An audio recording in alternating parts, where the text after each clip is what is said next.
कि मैं एक खातून का हाथ देख रहा था।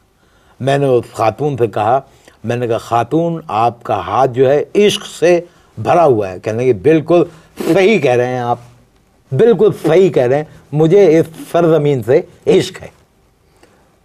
आपने उस खातून का हाथ देख के कहा कि इश्क से भरा हुआ है? बिल्कुल, मेरे मैनेजर ने इन्फॉर्मेशन दी थी, इसकी वजह से मैंने कहा। मेरे मैनेजर ने क्या कहा था? मैनेजर ने ये कहा था कि जो खातून आ रही हैं आपके पास, इनके जो शौहर है उनका एक दोस्त है, वो है शायर, और वो जो है सच्चा आशिक है, इनका इश्क कर रहा है। तो मैंने उनसे कहा कि आपके हाथों की लकीर बता रही है कि कोई शायर आप पर आशिक है। कहने लगी कि मैं तो किसी शायर को नहीं जानती। फिर आपने क्या कहा? फिर मैंने खातून से ये कहा, मैंने कहा देखिए ये सारी लकीरें जो है ना, इन सब लकीरों को छोड़ें। एक लकीर जो आपके हाथ के सेंटर में से जा रही है और छोटी उंगली के सिमत जा रही है, ये इश्क का जो है ना पागलपन जाहिर करती हैं। और मैंने कहा कि वो जो शायर हैं आपके दो शौहर के, वो आपसे मजनून हैं, इश्क में मुब्तला हैं, और जिसका इल्म आपके शौहर को भी है। खातून ने कुछ नहीं कहा।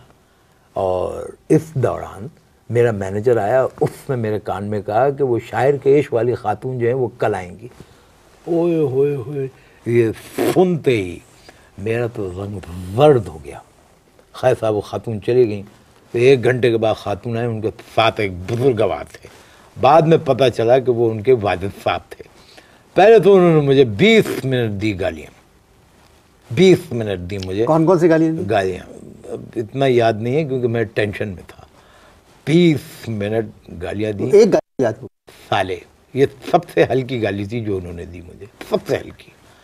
साले कहने लगे मेरी बेटी के शौहर जो है उनका दोस्त आशिक है, मेरी बेटी की तो शादी नहीं हुई। ये कह के उन्होंने मारने के लिए बड़े। मैंने कहा सुनिए आप गालियाँ दे चुके, अब मारने का सवाल ही पैदा नहीं होता। कहने लगे चुप। और ये कह के उन्होंने मुझे जाते जाते एक लात मारी। वो ऐसी जोरदार लात थी कि 4 दिन पहले मुझे आराम आया उस लात की चोट से। बुलाया मैंने किस लिए था? वैसे सच सच बताइएगा, आप एंजॉय तो कर रहे होंगे इस मेहमान को। जी जी, मगर मैंने आपको बुलाया था कि जिस दौर से हम गुजर रहे हैं, जिन हालात से हम गुजर रहे हैं, इस सुनिए सुनिए, वक्फा लीजिए जी, वक्फा लीजिए। गुफ्तगू जारी है, आप इश्तहार दें। इतनी मार खाने से बेहतर है कि आप अपना पेशा बदल दें। अब अनवर सच बात तो ये कि अब आदत से पड़ गई है। कैसी आदत? किस्मत का हाल बता, मार खाने की एक आदत से पड़ गई है। जब तक कुटू नहीं, हफ्ते में 2-3 दफ़ा चैन नहीं मिलता।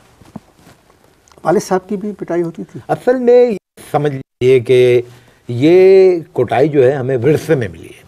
वालिद साहब तो हर 2-4 दिन के बाद पिटते थे, यानी उनकी कोई प्रेडिक्शन जो है सही होती नहीं थी। और दूसरा एक काम क्या किया उन्होंने, दूसरा ये काम किया कि अपने घर के बाहर जो बोर्ड लगवाया उस पर लिखा हुआ था मंजूर Ahmad Khan, DPR Z80। DPR Z80? मैंने उनसे पूछा कि DPR Z80 क्या है। कहने लगे कि बेटा ये इंग्लिश के लफ्ज़ हैं, ये बस में से निकाल के लिख दिए, इनका कोई मतलब नहीं है।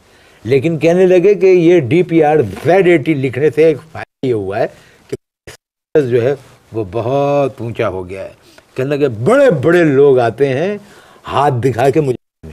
वालिद साहब की पिटाई का कोई वाकया याद है? वालिद साहब की पिटाई के तो हजारों किस्से हैं। उसमें तो अभी किताब भी आने वाली है, पिटाई नामा। प्रोफेसर थे? प्रोफेसर कहाँ पे हो? कभी दिल में ख्याल आया आप लोगों के कि साफ सुथरी जिंदगी गुजारी जाए? दिल में एक दफ़ा ख्याल आया था, लेकिन एक वाकया ऐसा हुआ कि अब आप ये देखिए कि एक दफ़ा मेरे पास एक रिटायर्ड कर्नल है, मेरे मैनेजर ने उनके बारे में कोई इन्फॉर्मेशन मुझे दी नहीं दी। अचानक आ गए? यहाँ अचानक आ गए। अब ये मालूम करने में तो मुझे आधा घंटा लग गया, बड़ी मेहनत की। आधे घंटे बाद मैंने उनसे कहा, मैंने कहा सर आप कोई खेल खेलते हैं? ये सुन कहने लगे ब्यूटीफुल, वेरी गुड, मैं गोल्फ खेलता हूँ। मैं कहा सर वो तो आपकी उंगलियां बता रही हैं कि आप गोल्फ खेलते हैं। फिर मैंने दूसरा तुक्का मारा, मैंने कहा सर आपके 2 मकान हैं। ये सुनते ही उनकी आंखें हैरत से खुल गई, कहने लगे beautiful, very good very good, यानी 2 मकान है। फिर मुझसे कहने लगे और कुछ बता, मैंने कहा सर हाथ पे धब्बा है, तो कहने लगे ओ ये मैंने अभी थोड़ी देर पहले कबाब खाए थे उसका धब्बा है। मैंने कहा सर इस धब्बे की वजह से पता नहीं चल रहा है कि धब्बे के पीछे कौन सी लकीर है। तो उन्होंने कहा सॉरी कह के उन्होंने मेरी टेबल पे जो कपड़ा था उस पर अपना अंगूठा रगड़ा, साफ किया। मैंने उसको देखा और मैंने देख के कहा, मैंने कहा सर आपका एक मकान इस्लामाबाद है, दूसरा कराची में। ये सुनते तो उनकी बाँझें खिल गई। फिर मैंने उनका अंगूठा देखा, मैंने उनका अंगूठा पकड़ा, मैंने कहा सर आपका ताल्लुक एक अहम इदारे से है। बस ये सुनते ही वो यरक गए, कहने लगे कि तुमने कैसे अंदाजा लगाया कि मेरा ताल्लुक जो है एक अहम इदारे से, ये कैसे उन्होंने मेरा अंगूठा मोड़ना शुरू कर दिया। आपको अंगूठा मोड़ा? मेरा अंगूठा, जब मेरा अंगूठा मोड़ा, कहने बताओ ये अंगूठे से कैसे पता चला कि मेरा ताल्लुक इदारे से। मैंने कहा सर वो तो प्रॉपर्टी की वजह से अंगूठा तो खाम आ गया। आपको बहुत तकलीफ हुई? बहुत तकलीफ। मेरे प्रोग्राम का वक्त खत्म हो थोड़ा चुका है। और चलाएं ना, मैं आपसे और बातें सुनता। अच्छा, मगर बड़ी हिम्मत है और आप कोई तो सच्चा। अब ये बताएं, आपको ये सच बताना, ये रिकॉर्डिंग खत्म करके कहीं जाना तो नहीं है? अगर नहीं जाना है तो साइड में बैठते हैं, ऐसे ऐसे किस्से सुनाता हूँ मैं। ओह नहीं, मुझे चले आपके साथ बैठूंगा मैं। चलिए ठीक है।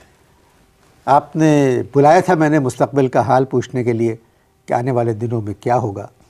इन्होंने जाने वाले दिनों में क्या हुआ इनके साथ वो किस्से सुनाए, आपने भी सुने। इजाज़त दीजिए, अगले हफ्ते फिर मुलाकात होगी। खुदा हाफ़िज़।